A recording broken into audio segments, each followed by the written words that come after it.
Fala galera guerreira, tudo bem com vocês? O conteúdo da aula de hoje é citoesqueleto. Então já começamos olhando para a própria palavra e traduzindo ao pé da letra. Cito, célula. Esqueleto, estrutura de sustentação. Então, o citoesqueleto nada mais é do que o esqueleto da célula. Só que esse esqueleto é formado por proteínas que vão fornecer o quê? Estrutura e conformação à célula. Olha, vamos fazer uma analogia. Nós apresentamos o esqueleto, né? Vocês conseguem imaginar como nós seríamos se nós não tivéssemos esse esqueleto? Seríamos um amontoado de músculos, não teríamos estrutura, o nosso corpo não teria essa forma. Então, pessoal, o mesmo acontece com a célula. Vocês já pararam para pensar que as células apresentam morfologia variada? Ou seja, elas apresentam formas diversas. Por exemplo, vou colocar algumas aqui para vocês. Uma hemácia, ela é redonda, assim como outras células também no sistema circulatório, como os leucócitos. Mas ainda além das hemácias, existem células, olha que fofura, vou colocar aqui do lado, que além de serem quadradinhas, retangulares, apresentam cílios, que são projeções da membrana, estruturas que se movimentam igual um chicote. Existem células que se locomovem através de flagelos, elas usam seus flagelos para se locomover. Sabe de que célula eu estou falando? Coloca o GIF aqui em tela cheia. Espermatozoide. Ele apresenta, olha aí a locomoção deles, rapidinho, rapidinho, rapidinho na tela. Por que eles se locomovem? Porque eles conseguem projetar o seu flagelo, ele funciona como um motorzinho e eles conseguem assim se deslocar. Volta para cá. Mas temos células ainda, que é uma das mais bonitinhas, que apresentam microvilosidades, que são estas ondulações, essas projeções de membrana aqui, que são um pouquinho diferentes dos cílios. As microvilosidades são projeções. Como é que a célula se mantém com esse formato? Como é que ela mantém essas microvilosidades? Como é que ela se mantém redondinha, quadradinha, com emissão de cílios? Quer um outro exemplo? Mais um GIF em tela cheia. Olha, existem células que realizam movimentos ameboides e conseguem emitir pseudópodes, que são os falsos pés. Olhem o que esta ameba está fazendo nesse GIF animado. Ela está emitindo pseudópodes, que são projeções da membrana, para fagocitar esse outro protozoário. Volta para cá. Como é que as células conseguem manter toda essa estrutura? Como que conseguem se locomover e emitir pseudópodes? Através do citoesqueleto. Uma outra questão que nós precisamos considerar, pessoal, é que uma célula, basicamente, ela é o quê? Membrana celular e água. Mas no citoplasma existem organelas, existe núcleo. Como é que esse núcleo e estas organelas permanecem estruturados ali no citoplasma? Vocês concordam que precisa haver uma estrutura de sustentação para estas organelas e núcleos? E núcleo, né? É como se tivesse que existir uma trama, uma rede. E é exatamente o que o citoesqueleto é.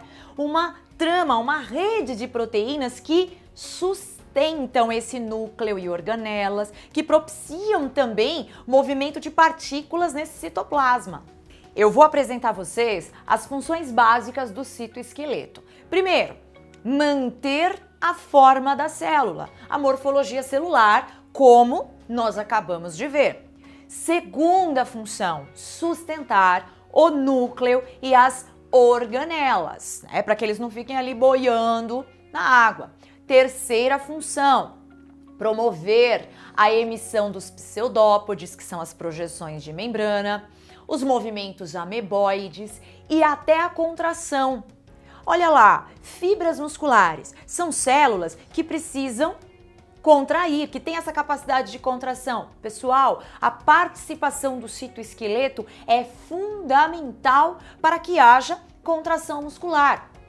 Outra função, o citoesqueleto promove o deslocamento de partículas no citoplasma, uma partícula que foi fagocitada, que precisa se mover no citoplasma. É o citoesqueleto que contribui para esse deslocamento, tá? Ou mesmo organelas que precisam se deslocar, o citoesqueleto contribui para isso. E uma outra participação fundamental do esqueleto é nisso aqui, ó, no processo de divisão celular. Uma célula mãe gera duas células filhas idênticas a ela. Quando a célula vai sofrer a divisão, por exemplo, a mitose, o citoesqueleto tem uma participação fundamental nesse processo. Quais são as proteínas que formam este citoesqueleto? Como eu disse para vocês, esse esqueleto da célula é formado por proteínas. Quem são elas? Eu vou colocar aqui na lousa os nomes, inclusive eu tenho 3 células desenhadinhas aqui com as respectivas proteínas desse citoesqueleto. A primeira proteína que eu vou apresentar a vocês, que faz parte do citoesqueleto, são os chamados microfilamentos, tá? Vamos falar separadamente de cada um deles. Segundo tipo de proteína do citoesqueleto são os filamentos intermediários. E a terceira proteína do citoesqueleto, aqui, são os conhecidos, microtúbulos. Portanto, são 3 microfilamentos, filamentos intermediários e microtúbulos. Agora nós vamos ver a estrutura e função de cada uma dessas proteínas, a começar pelos microfilamentos. Pessoal, eu vou fazer uma analogia com vocês aqui, para que vocês possam entender como são essas proteínas do microfilamento. Então eu tenho aqui um colar, eu tenho as minhas bolinhas, as minhas miçangas aqui, e nós vamos imaginar que o microfilamento, ele é formado por proteínas denominadas actinas. Imaginem vocês que cada bolinha dessa aqui, ó, do meu colar, constitui uma actina, tá? E estas actinas, então, se unem para formar uma estrutura linear e uma estrutura que vai se enrolar assim, ó. Deixa eu segurar aqui na outra extremidade, que vai se enrolar na forma de hélice. Ó a representação esquemática, tá bom? Aí dá para focar do que seria o filamento de actina. Tanto, pessoal, que em alguns livros, em vez dos autores se referirem a essas proteínas do citoesqueleto como microfilamentos, eles se referem como filamentos de actina. Tá? Agora, um detalhe importante é que esses filamentos de actina, eles estão presentes em células com capacidade de contração. Então, você imagina que fibra muscular tem o quê? Tem actina. Células que realizam fagocitose e movimentos ameboides. Essa figura aqui, pessoal, que eu deixei desenhada na lousa, representa uma célula hipotética e todas as linhas, os tracejados que eu fiz em rosa, representam os filamentos de actina ou microfilamentos. Essa figura ela nos mostra a disposição desses filamentos de actina na célula. Normalmente, esses filamentos ficam localizados, olha, na borda interna da membrana, na periferia da célula, no córtex celular. Agora eu vou colocar um outro GIF animado aqui na tela cheia. Este GIF animado, ele nos mostra os filamentos de actina no interior de uma fibra muscular, pessoal. Então, estas estruturas que vocês estão vendo em roxo, que consomem ATP, são as cabeças de miosina, são outras proteínas que fazem parte do processo de contração muscular. Observem os filamentos de actina, isso que eu quero que vocês vejam, na parte superior da tela. Olhem, as cabeças de miosina, pessoal, elas consomem ATP e se dobram. Elas interagem com os filamentos de actina, puxando esses filamentos de actina. Dá para perceber aí no GIF? Esse movimento, essa interação das cabeças de miosina puxando os filamentos de actina é que resulta no processo de contração muscular.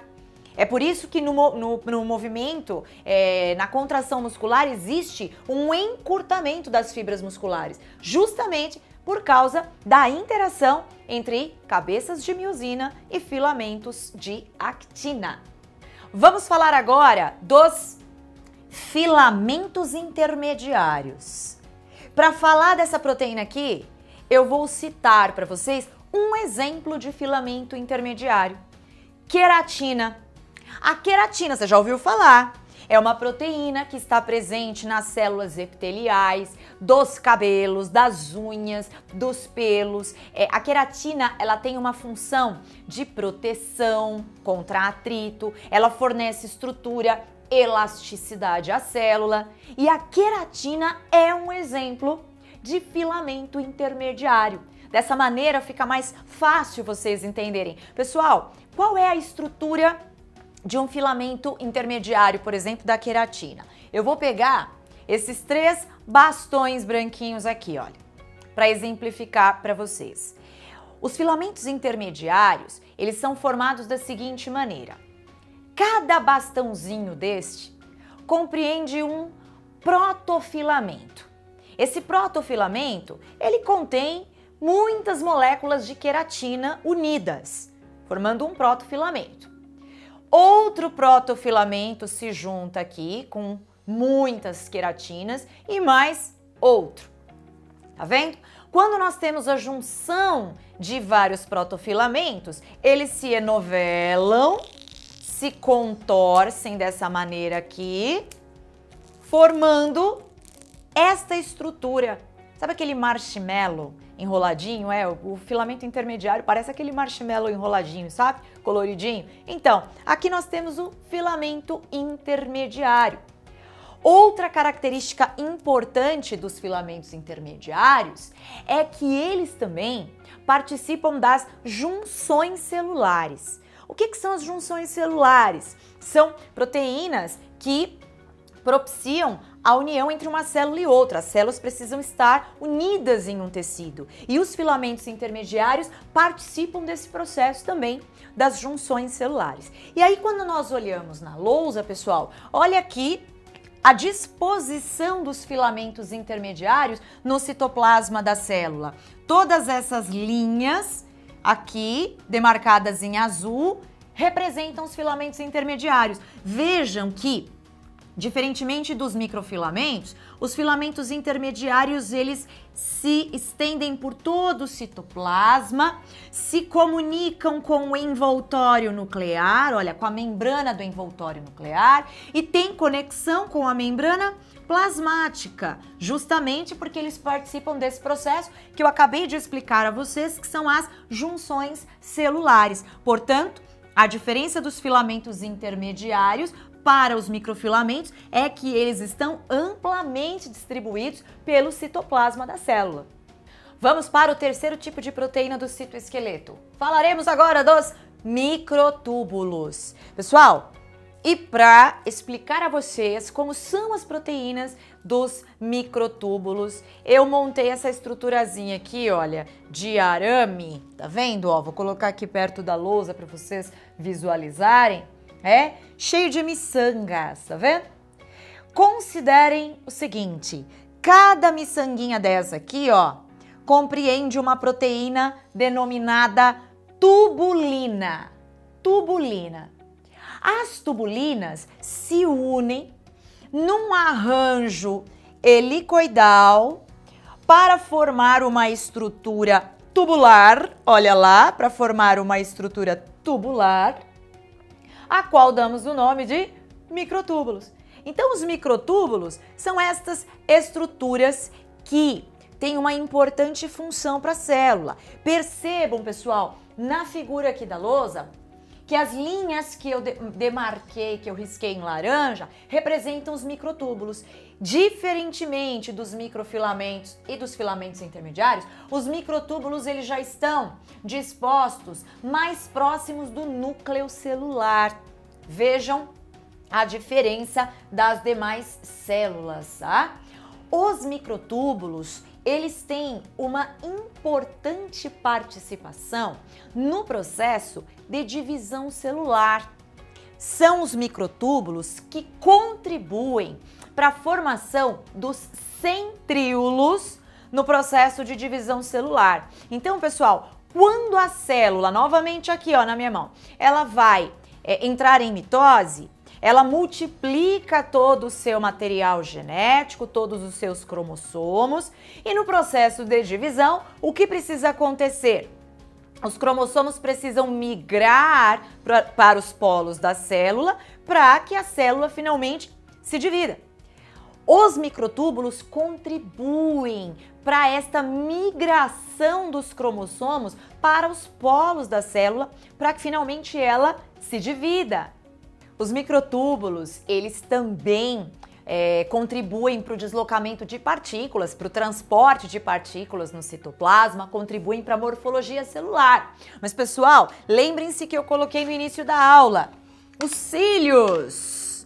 Sim, são os microtúbulos que contribuem para a formação dos cílios, que realizam os movimentos de chicote, e os flagelos dos espermatozoides, que funcionam como um motorzinho, promovendo o deslocamento dessas células. Também, esses flagelos são formados pelos microtúbulos.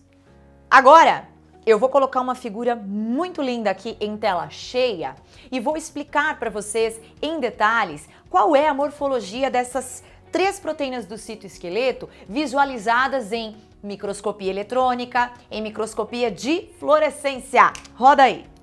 Olha lá, pessoal, nós conseguimos observar nessa figura bastante completa os desenhos esquemáticos das 3 proteínas que formam o citoesqueleto: filamentos de actina ou microfilamentos, filamentos intermediários e os microtúbulos. Nestas imagens do meio, nós observamos como estas proteínas são vistas na microscopia eletrônica. Inclusive, é possível observar a diferença na espessura delas.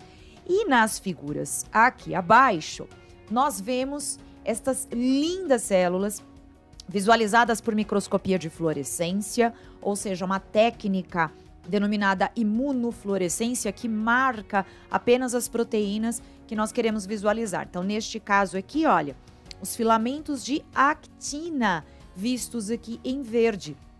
Observem como os filamentos de actina ficam mais próximos da membrana plasmática. Nessa figura do meio, os filamentos intermediários.